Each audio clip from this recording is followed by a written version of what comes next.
everyone. This is the Ophthalmology Business Podcast, where we help you develop your ideal practice with the help of other doctors and experts. The topics we cover include marketing, management, leadership, recruitment, HR, mindsets, and more. I'm Sarah Duval, one of the co-hosts of the podcast.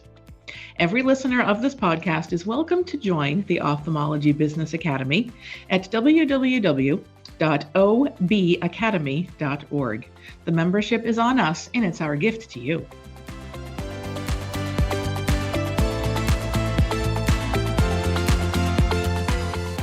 Today, I'm excited to talk to Amanda Cardwell, co-founder of Ophthalpreneurs, about Ophthalpreneurs, personal branding, and elevating the patient experience. Let's jump in. Amanda, good morning. How are you? Good morning, Sarah. I'm good. Thanks for having me here. Oh, my pleasure. So let's just get started here. Why don't you tell us a little bit about yourself and your journey into ophthalmology, which led up to the founding of Ophthalpreneurs? Sure. So, I started my career as an epidemiologist and realized I was not going to make the money that I wanted to make working in epidemiology. Had I known COVID was coming, maybe I could have held out. But so I actually started my career within ophthalmology working for industry back in 2004 as a rep with Alcon. And I started out as a refractive account manager on the later vision side of the business way back when, I remember that. and went on to sell a number of different products with Alcon. Held a number of different uh, uh, positions with them in sales, marketing, clinical applications, on either the laser side or the IOL side of the business, always on the patient pay and premium procedures. So I worked in the US for a number of years before transferring with Alcon from the US to Europe. And I've been here ever since, based in Milan. Wow. So how did you end up starting Ophthalpreneurs? Tell us how that concept was born. So having worked in with private practitioners and having worked on the premium side of the business now for about 20 years, I still see where there are a lot of gaps in terms of the skill sets and the knowledge of physicians, especially when it comes to talking to patients about converting them to premium technologies. So, about a year and a half ago or so, my husband's an ophthalmologist here in Milan, who does, a significant number of refractive procedures, both cornea refractive and intraocular procedures. And we were talking about doing a course on the soft skills of converting a patient from a monofocal lens to presbyopia correcting lenses. Because, when you go to these big society meetings, there's a lot of discussion on, the clinical side of patient selection, but there's not a lot of discussion about how to understand individual patient needs and matching those needs with a specific technology. So that we were talking about maybe doing a course like this. And as we started kind of writing down everything that would need to be covered, as we started talking with other doctors about, what do you think would be beneficial to include in this course, it just kept getting more and more comprehensive, to the point that it turned out to what it is today, which is a multi-day. This first kickoff meeting is going to be a multi-day course where we're addressing everything from establishing, a mission, vision, and values, all the way through, building and planning exit strategies from a private ophthalmology, business ownership. Wow. What exactly is an ophthalpreneur if you had to put a definition to it?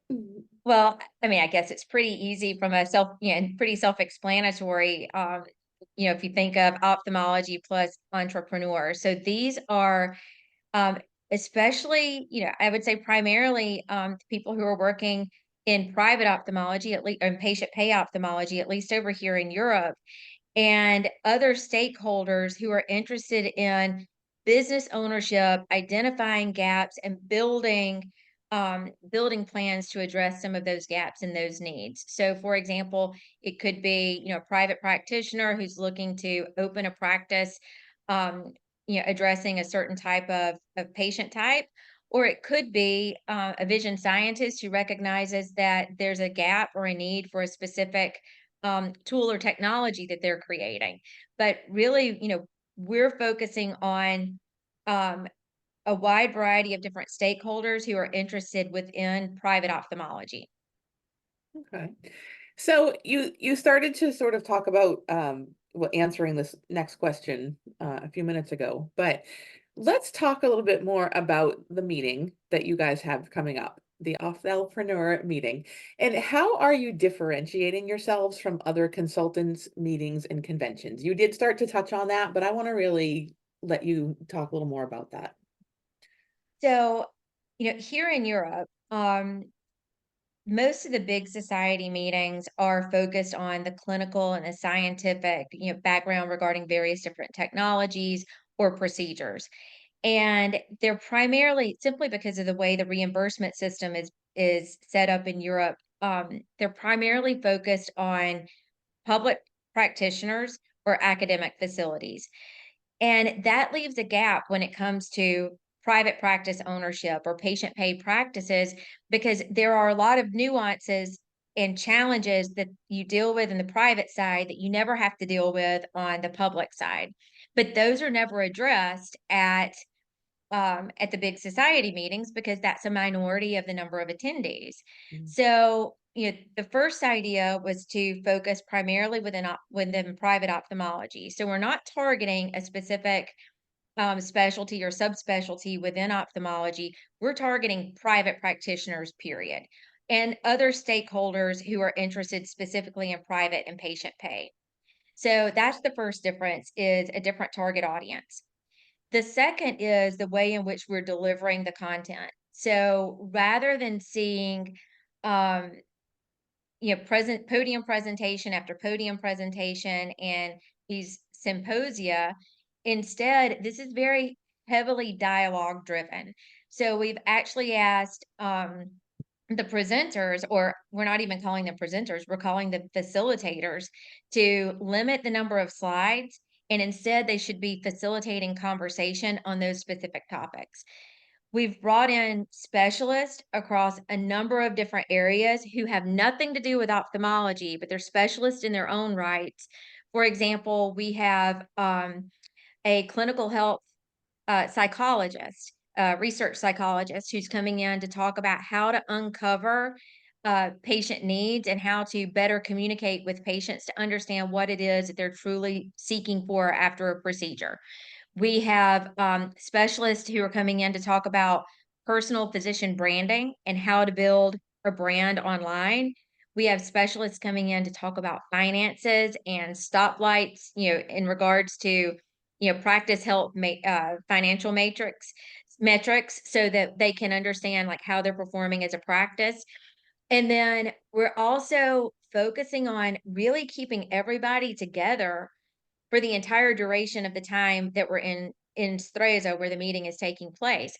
So all of the meals are part of the official program, and we're doing that because we're trying to build a strong, solid community of these stakeholders, so that, if there's a need, what is a community? A community is a group of people who are looking out for each other, helping each other, and growing to make their community better. And that's what we're trying to do, is to bring this group together to build that community. Wow, I love that. And so that is a huge difference between, I mean, I love the big society meetings. I do. And I've sort of built my own little community, but that's because I've gone out and I've put myself out there and I've networked and I've made friends. I love that you are actually really fostering that at the heart of this meeting. That's really neat. So let's talk a little bit.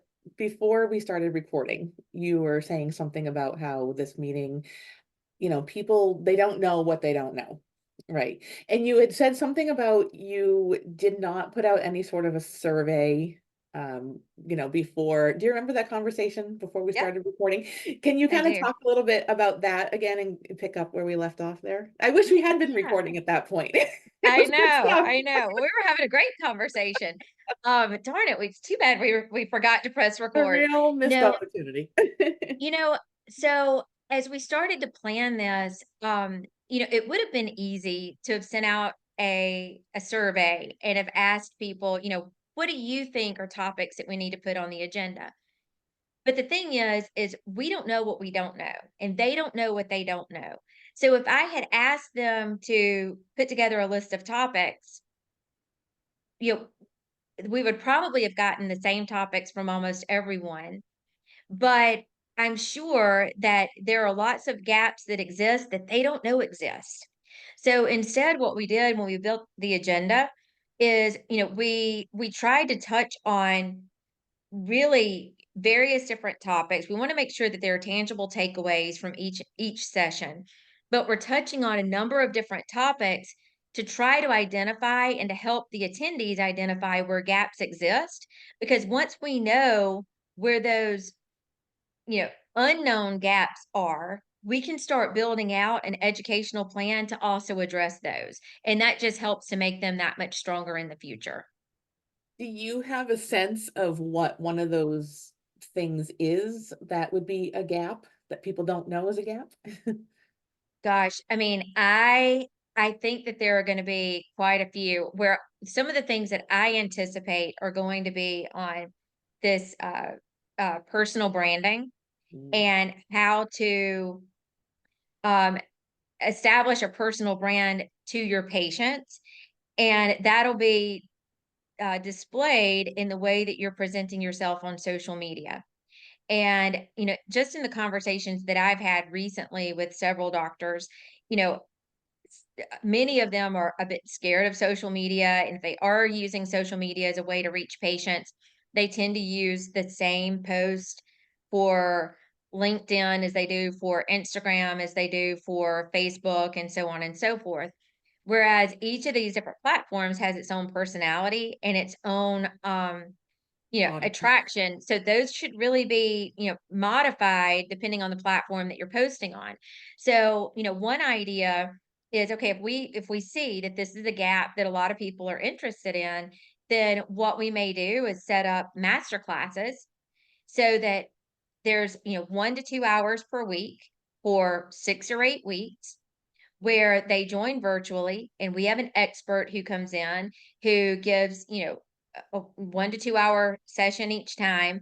Maybe they have some homework or, a project that they need to take away and bring back to the next week to present to the group. But we start, to train them and to build these skills, but done so in a way that's in bite-sized pieces that they can manage it in regards to their time and in regards to the time it takes away from their practice, so that it's much more manageable than them trying to go and sit through you know a couple of days session. Or even, if we may address a number of different topics where if they needed to go to business school to learn this, it would be a much larger drain on their resources, both financially and time. Whereas we may be able to break up bits and pieces of it that we can deliver in more manageable sections. So let's talk a little bit about building their personal brands. Do you find, I mean, you've been in ophthalmology for quite a long time, and you've worked with many different physicians and practices, a couple different areas of the country. Now you're even in Europe. And how long have you been in Europe? I've been in Europe since 2010, so 14 Oh, years now. wow. Wow. Yeah. Long Have time. you worked? So have you actually worked in Europe longer than you worked in the United States? I have. At this Wow. point, I have spent more of my career in Europe than I did in the US. Wow. And, believe it or not, it depends on the scenario. There are some scenarios where you know, I catch myself thinking and responding as a European and not thinking as responding as an American. So, I guess it depends on the day or depends on the topic, Which which Amanda we which way get. I identify.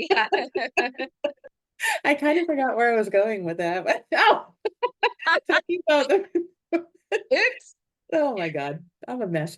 Talking about Okay. the personal branding, do Yeah. you find that more physicians than not are actually kind of afraid of doing that? Or do you find that more than not don't have and build a personal brand? Yes. What is the I would norm? say more often they do not have a personal brand. That in many cases they may have of course they're going to have a logo and an online presence in regards to the practice, but most of them will not have a personal brand. um, where, especially where the physicians are really trying to engage and develop this sense of trust and credibility with their patients before the patients ever even come in to see them.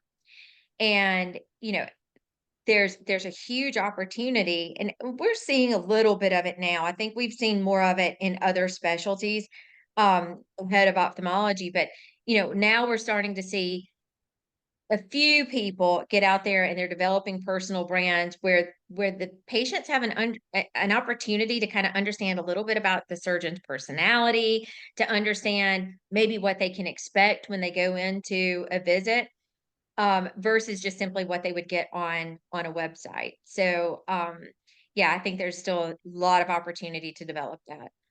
So maybe there's a physician or an administrator or somebody listening to this who thinks personal brand, right? And I wonder if they might honestly be a little bit guilty of thinking our practice, let's say Facebook page, is building our personal brand. That's not correct, right? The personal No. brand is actually taking each physician. So are you suggesting that, I mean, how does that work? Should there be a practice Facebook page and then should each physician have their own? Or how does one really build a personal brand? So I'm not the personal brand expert. I've seen it done both ways. I think that you can also have practice page.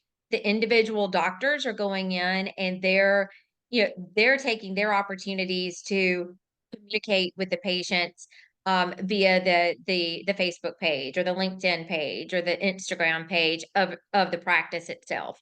Mhm. So, I think it could be done either way. A lot of practices too are really, well, not just practices. I mean, a lot of companies, in general are concerned when their employees develop a personal brand that is separate from the practice. Mm. But I think it only goes to strengthen. I mean, I guess they're afraid that, okay, if this person were to leave that company or leave that practice, they're taking that with them. But that happens anyway. And for as long as that person is there and an employee with you, it only makes them that much stronger. It makes the entire group that much stronger because now, you know, different people are going to resonate with some people are going to resonate better with some than they will with others. So when they start to have these different people with their personal brands, they're each going to attract their own group of people into the practice. I love, one of the things I love about this podcast is I try to have more of an organic conversation with my guests rather than like just having a whole list of questions, right? And I think that has served me well. And it just did again, because that is a very interesting perspective, what you just brought up. And that's something that I never thought of before. But even the employees building a personal brand and how that should be looked upon as strengthening the practice. I've never thought about that. Exactly. Well, I can tell you. So, in our practice, some years ago, I'm guessing probably like 10 years ago, we changed the flow, we changed the way in which we address patients who are coming in. Now, in our practice itself, we are almost exclusively refractive. So the patients who come in our door already know that they're going to have some sort of a procedure, they're interested in vision correction, they're going to be paying out of pocket. Um, it used to be that the bulk of the education fell on the shoulders of the surgeon. So the technicians were there only to do the test, and then they sent the patient to the surgeon, and the surgeon did the educating explaining what different options might be and helping the patient to take a decision for what procedure they were going to have. And that was creating a huge bottleneck because essentially the surgeons didn't have enough time in their day to accept more and more patients. So the wait lists were getting longer and longer. Out of necessity, we needed to change our flow and how we addressed patient education. So what we did is we started um, utilizing the staff.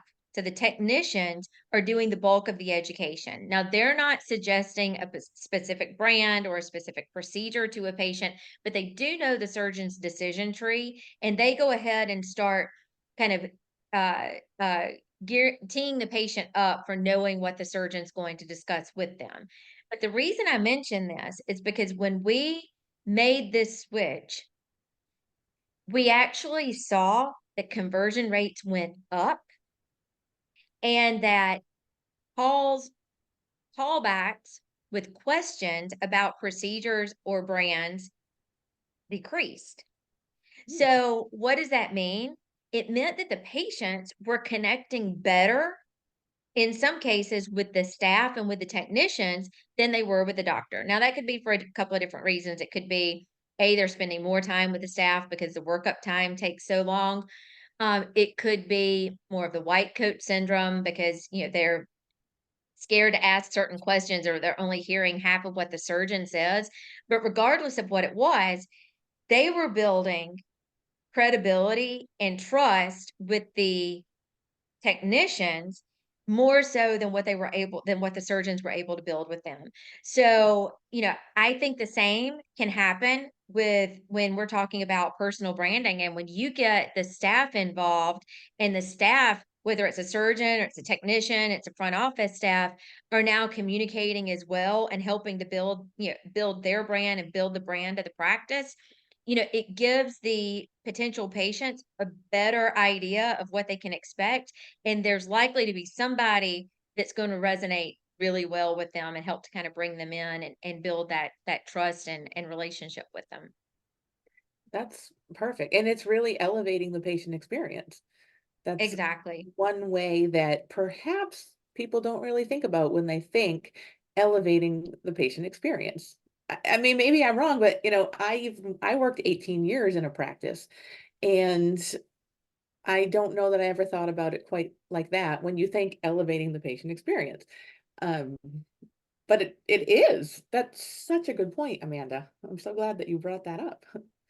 Oh, thank you. Well, yeah, the patient experience starts with interacting on social media, interacting with the website. So it's one directional. It's not like the patient is necessarily providing feedback back to the website or back to the social media, but that's still communication that's coming to them. And that starts to set the seed for what that patient experience is going to look and feel like. And, obviously it's important to make sure that whatever they're seeing online is being delivered once they arrive into the practice. But every interaction they have with the practice in whatever, modality it is helping to establish what that patient experience is, and it can make it or break it. And that can be really, really tough, to put out something on social media, whether it's Instagram, LinkedIn, Facebook, making sure that that is in fact the experience they get, that can be hard. And I bet that there's probably a lot of practices out there that don't want to take that hard look and realize that that's a gap. So again, now we're coming back to maybe identifying gaps, right? With Mhm. the Ophthalpreneurs meeting. Do you have any thoughts on that? Like, how do you live up to your social media face? Well, so just in terms of understanding what is the patient experience that you're delivering, I mean, I can't tell you how many doctors I talk to that I say, when you go to your office, where do you enter? And they will say, "Oh, I enter through the back door." I'm like, "Okay. How often do you walk through the front door? Because how often are you seeing and you're taking the same steps through your office that your patient is taking?" Because that can be eye-opening in and of itself. Doctors are spending, as they should, so much of their time either in a lane visiting a patient or in the OR, that they don't see the rest of what the patient is experiencing. So, even just literally walking the path that the patient walks throughout their visit would be a good indicator of, okay, is my practice presenting itself in the same way that I'm trying to present it on social media? You know, when's the last time you picked up the phone and you called your own practice? Mm, Not called the back line, called the main number that the patients are calling. How long did they have to wait? What was the greeting like? I mean, those are simple things that cost nothing that will start to give you an idea of, are you delivering what it is that you're saying that you deliver? And then of course, it can go much deeper and much more beyond that with things like, time studies, patient flow studies to understand, are we really um, you know, moving the patients through and with high touch, but the least amount of moving from place to place that we can get them. Are we managing efficiently instead of having the patient sitting there and waiting? Um, are we maximizing every opportunity we have to educate so that, because even if, I mean, as long as we're educating, as long as the patient is actively doing something, they don't feel like their time is being wasted. It's when they're sitting there doing nothing that they feel that their time is being wasted. So those are simple and easy things that we can do to understand, are we really delivering what we want? I wonder, I wish there was a way that we could put a number to the amount of practices that don't do these simple things, right? And they're simple and we know it. We know that we should be doing these things. We know that it's easy to do, but when you're in the day to day, it's busy, right? Patients, Yep. especially, I don't know how it is in Europe, but since COVID, a lot of the American patients have become really nasty. They have here too. And Okay, my okay. husband and I were just having that conversation the other Oh day. my God. They're just I don't understand it. I could never walk into a public place and act the way some of these patients Mhm. act there. It's like they're so rude. Oh my gosh, I don't know. But where my point is, when you're in the weeds, you're doing this day to day and you're dealing with these rude patients and there's all these fires that you're putting out. So many times we don't stop and do these very simple things. Yep. So, No, you're right. Just an anecdote to what you were saying with, kind of how patients have changed in their behaviors. We see the exact same thing where, the demand and the expectations they have. I personally was at a doctor's visit, not ophthalmology related recently, and um a patient showed up like 30 minutes past her appointment time and expected that she should just jump right to the front of, I mean, she missed her appointment, but thought that she should jump right ahead of everybody else who was there on time, and really threw a fit about it. huh, And, you know, how do you address that? And my husband, what he was saying, he goes, if someone sends you a message at 9 o'clock at night, they have your personal cell phone number, because we try to call our patients every day, the day of surgery, mhm. just to check in with them in the evening to see how they're doing. And we don't use a separate phone. My husband calls them from his personal cell phone. So, there are people who years after surgery will reach out to him 9 o'clock, 10 o'clock at night, because I've noticed my eye's been itchy for the past couple of days. If you don't reply back straight away, the next thing you know, you've got a negative review now on Google. Good point. And, so how do you manage this? And I saw an interesting article recently that basically said, the way some practices, we haven't done this yet, we may move towards this, but they're basically, um, when they fill out their privacy forms at check-in, that there's another form that basically says these are the rules of engagement. And we won't tolerate, not unlike what you might see in an airport that says, we're not going to tolerate being, mistreated. It's similar, maybe slightly friendlier wording, but that basically says these are the rules of engagement. You may have my personal phone number, but I don't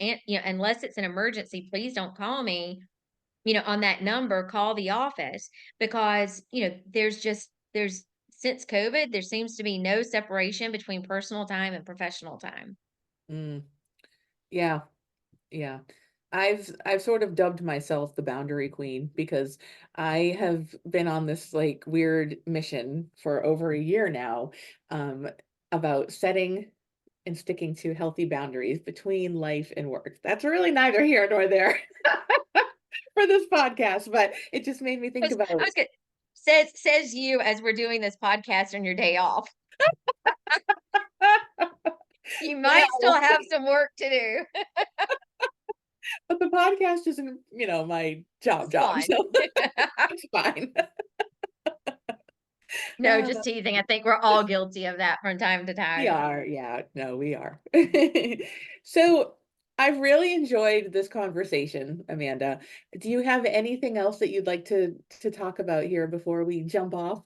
You want to put in a Um, plug for your meeting, which I'm really well, jealous. I want to go to. I know. I wish you would come. You need an excuse to come to Italy. Hop I on over. do. Italy is top Um, of my bucket list. it's really a beautiful location too. I would just say this is really Ophthalpreneurs is still in its infancy, and I think we're going to continue to see it evolve.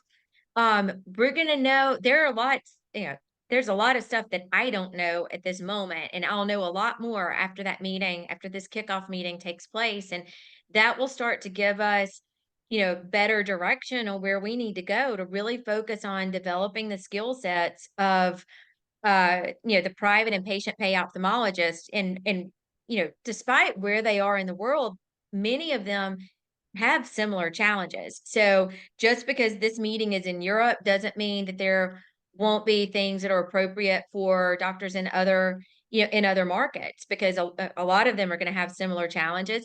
So I would just say, continue to watch this space, because I think that we're going to see over the course of the next 3 to 6 months, it's going to take more of a shape, and hopefully it's going to be something that is really going to take off and people are going to be able to appreciate It's a movement, right? It's a the it's a movement. That's movement.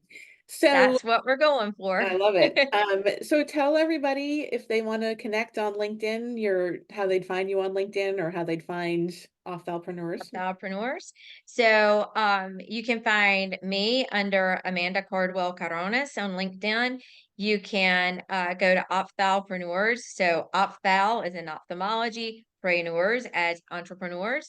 You can also visit us at www.ophthalpreneurs.com for more information. And I'm super responsive on LinkedIn Messenger, Facebook Messenger, WhatsApp. I think my phone number is on LinkedIn. So, anyone is welcome to reach out to me anytime, and I'll do my best to help you in any way that I can. I love it.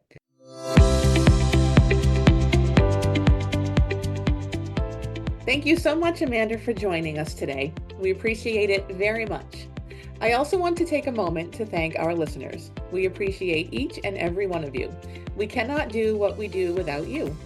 If you like our podcast, kindly share it with your friends and on social media. Also, please don't forget to write a review on iTunes or Google Play. Your reviews will help other doctors and practice owners find us. Till we meet again, wishing all of you an amazing week ahead.